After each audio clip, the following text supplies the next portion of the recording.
जाके हमने आजाद वतन पाया है, तब जाके हमने आजाद वतन पाया है, तब जाके हमने आजाद वतन पाया है।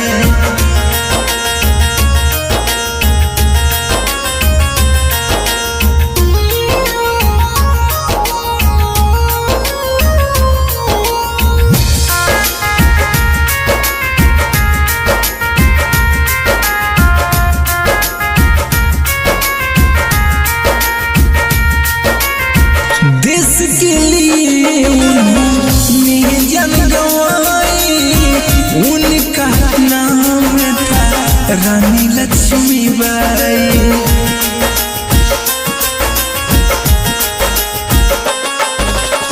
झंडे के लिए उन्होंने जान गंवाई, उनका नाम था रानी लक्ष्मीबाई। चमकता रही अपना ऐसे ही वतन, चमकता रही अपना ऐसे ही वतन।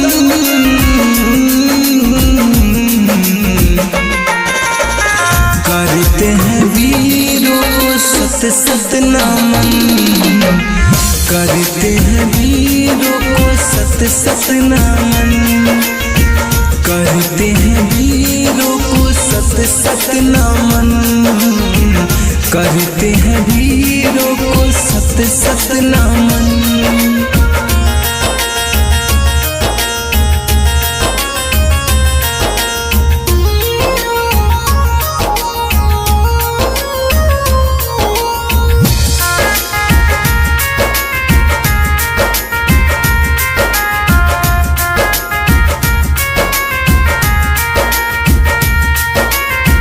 पानी की तरह तो खूनी बहा है, तभी जाके आज देखो झंडा लहरा रहा है।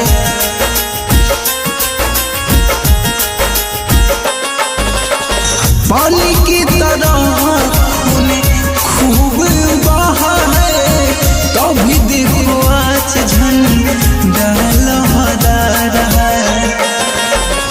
कभी भी न भूलेंगे हम ये कहानी, कभी भी न भूलेंगे हम ये कहानी।